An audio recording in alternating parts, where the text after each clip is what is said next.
Media మిత్రులకి నమస్తే. Thank you chief guest for being here tonight.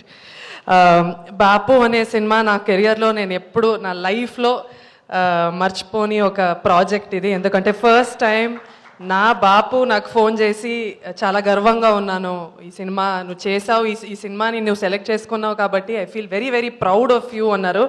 అలాంటి మాటలు నిజంగా it's very rare that he says those words.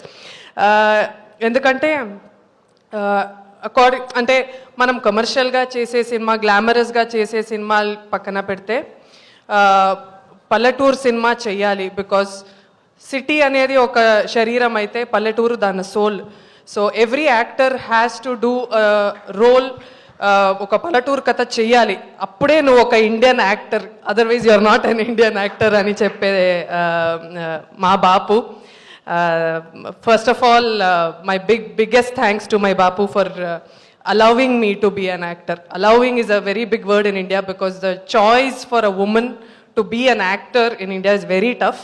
మాకు ఐఏఎస్ ఐపీఎస్ కూడా క్రాక్ చేసుకోవచ్చు, కానీ అమ్మ నాన్నల్ని ఒప్పించడం, వాళ్ళ చుట్టాలు ఉన్న వాళ్ళని ఒప్పించడం చాలా కష్టం.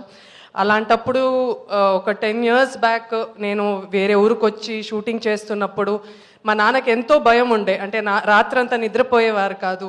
హీ యూస్ టు అయినా నాకు ఒక్కసారి కూడా ఫోన్ చేసి ఏంటి ఎక్కడున్నావు, పర్లేదా, అంత సేఫా అని ఆ భయాన్ని నాకు తగలకుండా చూసుకోవడం.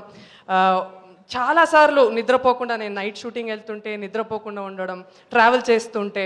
సో ఆ భయంతోనే ఉండి ఒక్కసారి కూడా నాకు చెప్పలేదు, నాకు చాలా భయంగా ఉంది, నువ్వు ఇదంతా ఆపేసేయి అని ఒక్కసారి కూడా నాకు చెప్పలేదు.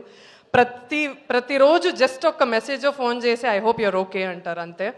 సో అలాంటి ఫ్యామిలీకి, అలాంటి నాన్నకి పుట్టినందుకు నేను చాలా గర్వపడుతున్నాను. I'm so thankful to my dad for giving me this opportunity. ఎందుకంటే చాలా అమ్మాయిలు చూస్తాను, చాలామందికి యాక్టింగ్ అంటే చాలా పిచ్చి ఉంటుంది, కానీ ఇంట్లో ఒప్పుకోవట్లేదు అంటారు. So I feel very blessed today.